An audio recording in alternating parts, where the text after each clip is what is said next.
ಮತ್ತೆ ಮುಡ ಈಗ ಸದ್ದು ಮಾಡ್ತಾ ಇದೆ. ಮುಡ ವಿರುದ್ಧ ಈಗ ಮೈಸೂರು ಜನ ಸಿಡಿದೆದ್ದಿದ್ದಾರೆ. ಒಂದು ಕಡೆ ಆಕ್ರೋಶವನ್ನು ವ್ಯಕ್ತಪಡಿಸ್ತಾ ಇದ್ದಾರೆ ಮೈಸೂರು ಜನರು. ಮೈಸೂರು ಮಂದಿ ನೋವಿಗೆ ದನಿಯಾಗಿದ್ದಾರೆ ನಮ್ಮ ಅಶ್ವವೇಗ ನ್ಯೂಸ್. 2005 2006ರಿಂದಲೇ ಮುಡಾದಲ್ಲಿ ಅಕ್ರಮ ಆಗಿದೆ ಅನ್ನೋದು ಈಗ ನಿಮ್ಮ ಅಶ್ವವೇಗ ನ್ಯೂಸ್ನಲ್ಲಿ ಮಾಹಿತಿಯನ್ನ ಇಂಚಿಂಚು ನೀಡ್ತಾ ಹೋಗ್ತೇವೆ.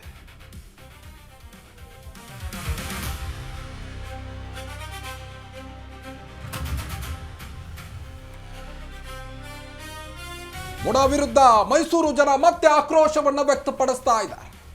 ಈಗಾಗಲೇ ಮಾಜಿ ಸಿಎಂ ಸಿದ್ದರಾಮಯ್ಯನವರ ಹೆಸರು ಈ ಒಂದು ಮುಡಾ ಪ್ರಕರಣದಲ್ಲಿ ಸಿಲುಕಿ ಹಾಕಿಕೊಂಡಿತ್ತು.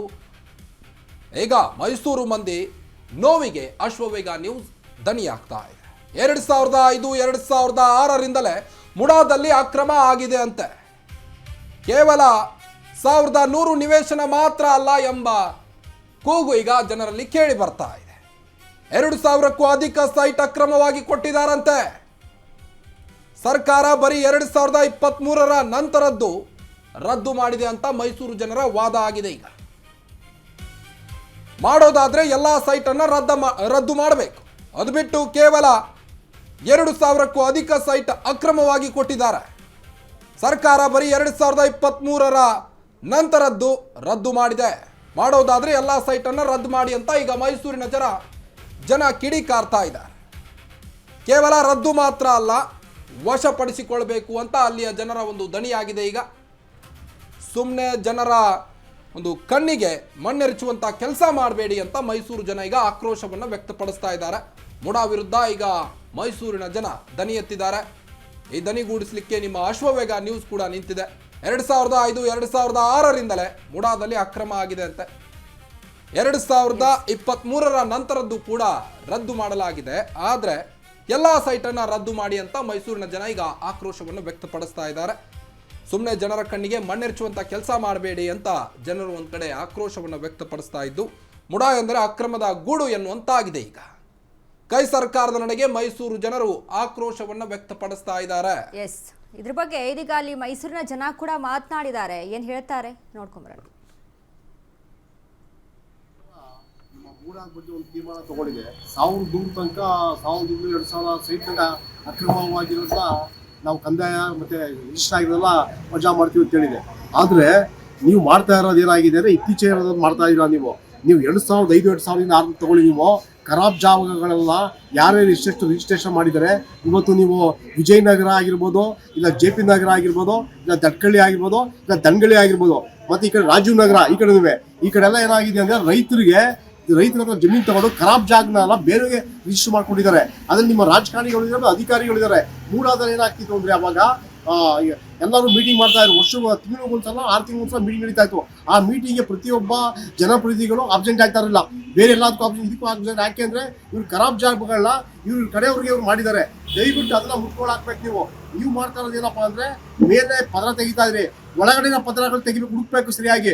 ನಾನು ನಗರಾಭಿವೃದ್ಧಿ ಸಚಿವರು ಇಷ್ಟಪಡ್ತಾ ಇದ್ದೀನಿ, ದಯವಿಟ್ಟು ಸೂಕ್ತವಾಗಿ ತನಿಖೆ ಮಾಡಿ. ಸರ್ಕಾರ ಏನು ಆಶ್ಚರ್ಯ ಪಟ್ಟಿದೆ, ಅದರಿಂದ ಜನಗಳಿಗೆ ಅಂತ ನಿರೀಕ್ಷೆ ಏನು ಲಾಭ ಆಗಲ್ಲ. ಯಾಕೆ ಹಿಂದೆ ನಾವು ಕಂಪೇರ್ ಮಾಡಿದ್ರೆ ಇವರು ಕೇವಲ ಈ ಸೈಟ್ ವಾಪಸ್ ತಗೊಂಡು ಅನುಪಾತ ಮಾಡ್ತೀವಿ ಅಂತ ಹೇಳಿದ್ರೆ, ನಾವು ಇವತ್ತು ಬ್ರೆಸ್ಟ್ರಲ್ಲ ತೋರಿಸ್ಕೊಳ್ಳೋಂಥ ನಾಟಕ ಇವತ್ತೇನು ಆಡ್ತಾ ಇದ್ದಾರೆ. ಅದರಿಂದ ಏನು ಪ್ರಯೋಜನ ಆಗಲ್ಲ. ಇದು ನಗರಾಭಿವೃದ್ಧಿ ಪ್ರಾಧಿಕಾರ ಅಂತಂದೇ ಒಂದು ವಿಷಾಚರಣೆ ಕೇಂದ್ರ ಬಿಂದು ಇವತ್ತು. ಆದ್ದರಿಂದ ಇವತ್ತು ದಯವಿಟ್ಟು ನೀವು ಇಡೀ ನಗರಾಭಿವೃದ್ಧಿ ಪ್ರಾಧಿಕಾರದ ಇತಿಹಾಸದಲ್ಲಿ ಏನೇನಾಗಿತ್ತು ಅದನ್ನೆಲ್ಲ ವಾಪಸ್ ತಗೊಂಡು ಕೂಡ ತನಿಖೆ ಮಾಡಿ, ಯಾರೇ ಅಪ್ಲಿಕೇಶನ್ ಹಾಕಿದ್ರು ಅವ್ರಿಗೆಲ್ಲ ವಿಷಯಗಂತರಾಗಬೇಕೇ ಹೊರತು ಇವಾಗ ತಗೊಂಡ್ಬಿಟ್ಟಿದ್ದೀನಿ ನಾನು ಅಂತ ಹೇಳಿದ್ರೆ ಏನು ಪ್ರಯೋಜನ ಆಗಲ್ಲ. ಜೊತೆಗೆ ಆ ಕೇಸಲ್ಲಿ ಯಾರು ಇನ್ವಾಲ್ವ್ ಅವರೇ ಸಚಿವ ಸ್ಥಾನ ಕೊಟ್ಟಿದ್ದೀರಿ. ಇವತ್ತು ನೀವು ಉಸ್ತುವಾರಿ ಸಚಿವ ಸ್ಥಾನ, ಇದು ಯಾವ ರೀತಿ ತನಿಖೆ ಆಗುತ್ತೆ, ಯಾವ ವಾಪಸ್ ತಗೋತೀರಾ ನೀವು? ಆದ್ದರಿಂದ ಇದು ನ್ಯಾಯಸಮ್ಮತ ಅಲ್ಲ. ಇದು ಜನಗಳಿಗೆ ಖಂಡಿಸೋ ತಂತ್ರ ಅಂತ ನಾನು ಹೇಳೋಕ್ಕೆ ಇಚ್ಛೆ ಪಡ್ತೀನಿ. ಮೂಡ ಅಂತ ಹೇಳಿದ್ರೆ ಜನಗಳನ್ನ ಮೂಢರು ಮಾಡುವಂಥ ಕೆಲಸ. ಅಲ್ಲಿರೋರು ಜವಾನಿಂದ ದಿವಾಣಿವರೆಗೂ ಎಲ್ಲ ಭ್ರಷ್ಟಾಚಾರಿಗಳು ಇರೋದು. ಪ್ರತಿ ವರ್ಷ ಎಲೆಕ್ಷನ್ ಬಂದಾಗ ಅದು ಇದು ಸೈಟ್ ಅಂತ ನಾಟಕ ಆಡ್ತಾರೆ. ಅದು ಅಪ್ಲಿಕೇಶನ್ ದುಡ್ಡು ಸಿಕ್ಕಾಪಟ್ಟೆ ಬರುತ್ತೆ, ಅದು ಲೆಕ್ಕ ಇಲ್ಲ, ಏನೂ ಇಲ್ಲ. ಈ ಸೈಟ್ಗಳು ಮಾಡಿರೋದು ಎಲ್ಲ ಮುಂಚೆ ಮೈಸೂರು ನಗರಕ್ಕೆ ಮಾತ್ರ ಸೀಮಿತವಾಗಿತ್ತು. ಆಮೇಲೆ ಇವರೇ ಮಾಡೋದು ಇಡೀ ಕರ್ನಾಟಕದ ಯಾರು ಬೇಕಾದ್ರೂ ಬಂದು ಮಾಡ್ಬೋದು. ಅಲ್ಲಿ ಬೆಂಗಳೂರಿನ ಅಲ್ಲಿಂದ ದರೋಡೆಕೋರರು ರಿಯಲ್ ಎಸ್ಟೇಟ್ನವರು ಇಲ್ಲಿ ಬಂದು ಎಲ್ಲ ಅವರಿಗೆ ಆಯ್ತಾ ಹೊರತು ಮೈಸೂರು ಜನಕ್ಕೆ ಸಾಮಾನ್ಯ ಜನತೆಗೆ ಏನೂ ಪ್ರಯೋಜನ ಆಗಿಲ್ಲ. ಈ ಬರೀ 23ರಿಂದ ಅಲ್ಲ, ಇದು 30 ವರ್ಷದಿಂದನೂ ಆಗಿದೆ. ಈ ಪ್ರತಿಯೊಂದು ಅಪ್ಲಿಕೇಶನ್ ತಗೊಂಡಿದ್ದಾರೆ ಹೊರತು ಯಾರೂ ಮಾಡಿಲ್ಲ. ಶ್ರೀಸಾಮಾನ್ಯರಿಗೆ ಏನೂ ಬೆನಿಫಿಟ್ ಆಗ್ತಾ ಇಲ್ಲ. ಇದನ್ನು ಯಾಕೆ ಮುಚ್ಚಬೇಕು ಅಂತಲೇ ಹೇಳೋದು ನಾವು.